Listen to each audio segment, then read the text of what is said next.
Hi guys, I'm Whitney from the homeschoolclassroom.com. Today we're sitting down with Nan Trenta, who is a dear family friend, but she's also a speech-language pathologist here in a local school district. So thank you so much for sitting down with me. You're welcome. I'm super excited to get some inside information with your background and helping us at home. Well, I hope I can be helpful to you guys. Yeah, you will. You have 30 years of experience, isn't that right? That's correct, yeah. Wow. I hate to admit that. Yeah. I do. That's great. Can you tell us what a speech and language pathologist does? Right. Well, in the school-based speech-language pathologist, there's a clinically based and school-based, but basically at the school, I am responsible for evaluating the students that we feel might have speech-language needs. Then I'm a part of a team that writes an evaluation team report. If the child does need services, we write IEPs, or individual education programs, and probably most of your parents have heard that term or are familiar with that. But it's basically a plan, a therapy plan for a year, and then we review it every year and update those goals. And then my biggest chunk of time I'm providing speech-language therapy for the students. It could be in the area of articulation therapy, those are sound-making skills, language skills, receptive language, language they understand. Receptive, expressive language is the being able to express their wants and needs. Occasionally I have a student that has fluency difficulties. We sometimes, very rarely, but sometimes have a student that has a hoarse voice or vocal nodules that we work with. I work with a lot of special needs kids, children with autism, Down syndrome children, and just all different needs in the special ed classroom. I actually work with a preschool here. Oh, okay. So we are responsible for servicing kids from age 3 all the way up until they graduate, or some kids can stay in the schools till age 22. If they have multi-handicapped children, usually can stay until 22. Oh, okay. So, and we're responsible in that long spectrum, but yeah, in a nutshell, that's kind of what we do. We're kind of the jack of all trades. Do it all, yeah. Well, but to help with language development. Exactly. Yeah. What are some things that maybe scare us as parents when our child starts doing them, language-wise, but that you as a professional would say, I've seen that, that's kind of normal, you don't really need to worry about that. Right. I think the biggest thing I want to say to your parents is just keep in mind that with anything with children, but with speech and language, there's a developmental continuum. So if you have your first child starts talking at 18 months and is saying sentences by 2, then your second child comes along and they're maybe not reaching those milestones as quickly. Do not panic, because language and speech takes a long continuum to develop. Okay. So, but having said that, when a child is 2, 2.5, and if they aren't talking, then you might want to contact your pediatrician or a speech-language pathologist. The two biggest things I get from parents are sound-making skills, and parents will call me, parents of a preschool will call me and say, my son says wabbit for rabbit, or they say thun for sun, and they're very concerned about that. And sounds, like I said, with language, develop on a continuum, and there are sounds that develop later than others. And S, R, the consonant blends, L, TH, develop a little bit later than the other sounds like P, B, M, T, D, N. So I usually just say to the parents, just give them a little bit of time. If they're not saying those sounds by kindergarten to 1st grade, then I usually pull them in for therapy. Oh, okay. The second thing I get a lot is parents calling me of preschoolers between the ages of 3 and 6 and say that their child has started to stutter. And just want to let the parents know that there is such a thing as normal disfluency, and it usually occurs between that age time, and mostly in boys, and we don't know why that is. As long as it's a very easy, bouncy stuttering, either a word or a syllable repetition, then I don't worry so much. If I start to see some anxiety or what we call secondary characteristics, which could be head jerks or arm flaps to try to help them get out the speech, you might see something, then I am concerned. Okay. But if you, like with anything, go by your gut feeling. I think parents are very intuitive, and if you're worried about something, check it out with your pediatrician, and he or she will probably recommend you to a speech pathologist. Okay. And they can let you know if it's something to be worried about or something that the child will grow out of. Okay. What you mentioned between 3 and 6, it's kind of normal for stuttering. Mm-hmm. What should you do if your child is stuttering, but it's in that bouncy way that you suggested? Do you correct it? Do you not? How do you kind of handle that? Right. My advice to parents, and it's based on research, is you basically just ignore it. Don't hurry the child along. Don't ask them to repeat it. Don't tell them to slow down. And it's kind of painful at times to just sit there and try to let them get that out. But if you bring attention to it, then sometimes it creates anxiety in the child, and then you do start to see some more stuttering behaviors. But if you can stand it, just ignore it. And if it doesn't go away within a short time, again, call a pediatrician or speech pathologist. But you probably would see improvement within 6 months to a year. Okay. What you've mentioned several times, call a speech pathologist. Is that something that we as homeschool parents can do? Yes. Oh, yes. okay. When up to age 3, there are early intervention services, and there's various programs in different parts of the country. A lot of times, if your child is struggling or is born early, they'll put you in touch with one of these early intervention programs. Or if they notice in the hospital that they think they're slower to develop, and they will provide whatever services your child needs up to age 3. From age 3 on, you can contact your school district because we're required by law to provide an evaluation to let you know if there are any problems. Now, if you are homeschooling your child, this is kind of changing right now. At this point, we don't provide therapy services, at least in my district, for the homeschool children, but we do the full evaluation and let you know if there's a problem or not a problem. Oh, okay. And then you as a parent would be responsible to go into a speech and hearing clinic, and many hospitals have children's or pediatric units where they have speech language pathologists Okay. on staff. So our district speech pathologist will be able to kind of do the evaluation and then guide us. Yeah, make any recommendations. Okay. And give you some advice about that. And if it's something mild, he or she might be able to give you some kind of home program to do. I do that quite a bit, especially with mild articulation problems. I'll give the parents some articulation words to work on. I'll show them how to have their child correctly produce the sound. And that might be something that would be helpful to your parents too. And I think off camera you mentioned you were going to give me some tips to for our parents to use at home that I can put on the blog. Isn't that right? Yes. Yeah. Absolutely. I did. What are some things that might encourage language development if our child, is little and, we just really want to kind of put their best foot forward, help them develop that? What are some of the things that we can do as parents?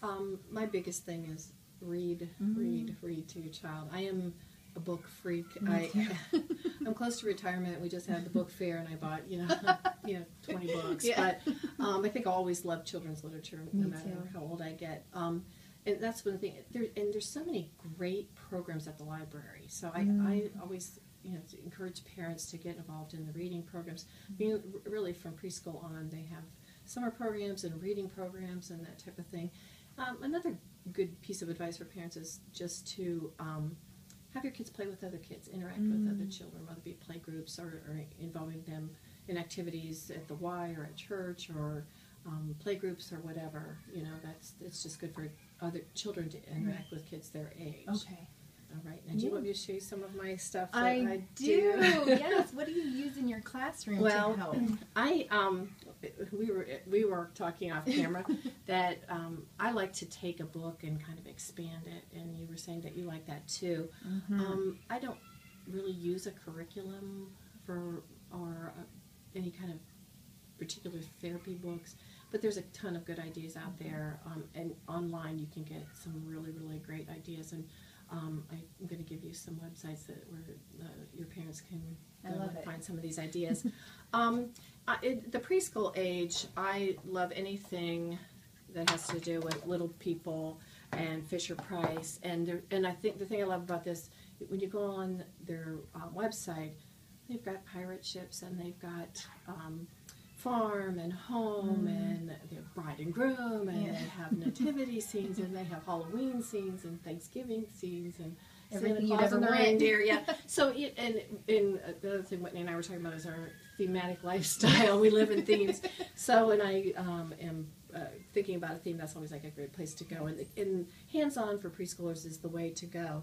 Another thing I like is Mr. Potato Head, and you probably all have one of these at your house. I had to bring out my Cleveland Indians, Mr. Potato Head. We are taping from Ohio, and we are hopeful this year. But I'll show you one of the ways that I've adapted. This is a Halloween Mr. Potato Head. And what I did for my students is I created a couple games. I created a little worksheet. So if you want to work on the pronouns, I have a little pronoun sheet. So the kids just have to take this home, and you as parents could make one of these up and have the children color it. He has green ears. He has a hat. He has arms. Just to encourage that pronoun development. Another thing I did with Mr. Potato Head is I created a Mr. Potato Head lotto. So the kids have to collect the different pieces, and I'll show that lotto game better. And then they put a little marker on the piece, and the one who gets their board filled first is the winner. I've also done things where I have games that are build a Mr. Potato Head. So I make a sheet, and it's a dice game. And I have my dice right here. Yes, this little idea I got off of Pinterest, because when the kids are rolling dice in preschool, it's always flying off the table. Well, you get a little container and then have them roll the dice. But what I'll do is I'll create 6 things, like if they roll a 1, they can put an ear on. If they roll a 2, they can put the eyes on. And that's good for counting for young kids. Yes, number recognition, language. Right. Yeah. So you can combine a lot of things with that. But there's tons of really cute Mr. Potato Heads too, and this one actually has glow-in-the-dark eyes, and it comes with a little ghost costume. But yeah, and there's just so many different ways to adapt and learn that's body parts and the whole gamut. The other thing I like, while I was saying literature, if you go on some of the websites for authors, and Jan Brett is very generous with her pictures, and she just has tons of really fun stuff. And one of my favorite winter stories is The Mitten. And if you go on her website, I think they're still available. I haven't been on. You can download the characters. I love her illustrations. I do too. So beautiful. The bear. And so the kids can play act, so any kind of creative play is good for language. I love puppets for language. And one of the best things, I haven't mentioned this to you before, but one of the best things that I ever got my kids, and it was just an idea that happened right after Halloween. I went in, there were some costumes and capes and stuff like that. So when my kids were about 3 and 5, I made them a costume box for Christmas. Oh, a dress-up box? Right. Yeah. And it didn't cost me anything, because I got a lot of things at Goodwill and different discount stores, and like I said, I bought a bunch of costumes after Halloween at 90% off, and they played and played and played with that. And I mean, just any kind of creative play is going to develop language. And that would be an area they'd have in a preschool anyway, would be, the dress-up area where the kids can, make believe and stuff. Absolutely. Yeah, we always have a puppet stage, and then all kinds of costumes and type doctor kits and that kind of thing.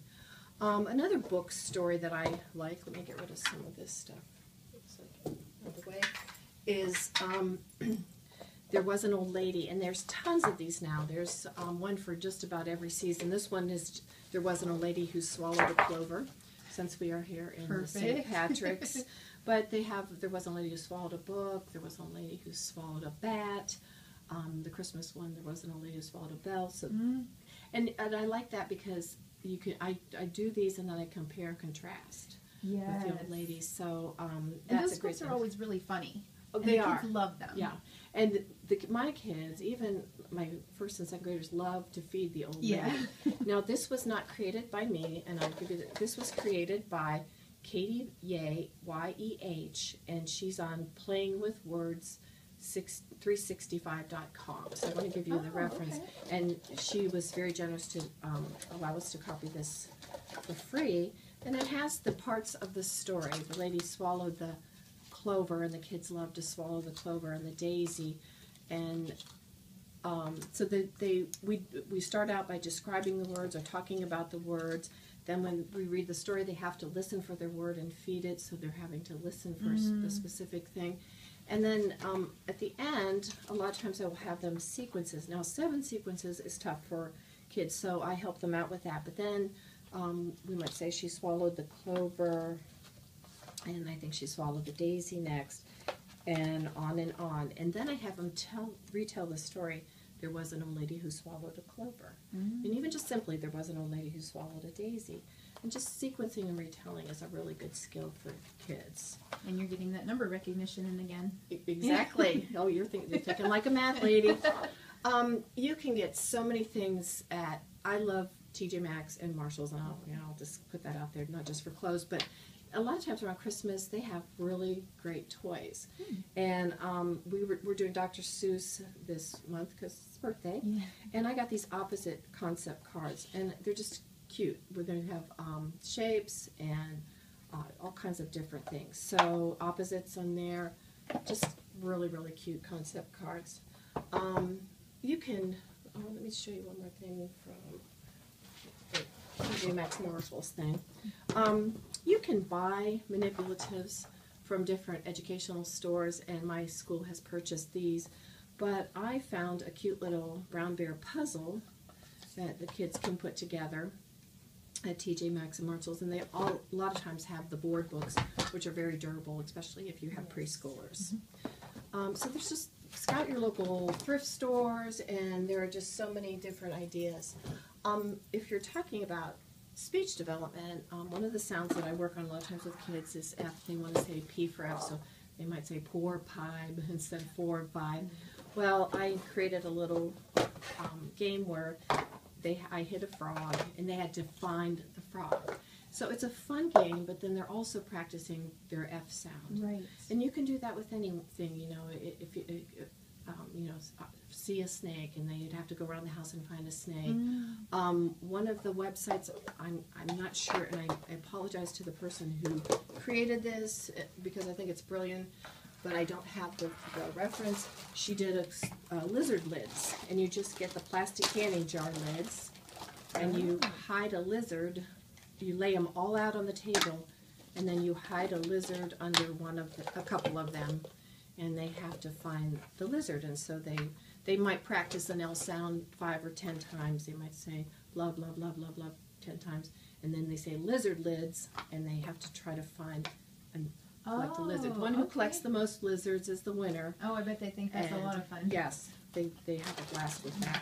But again, you're practicing the L sound, and it's in a fun type way.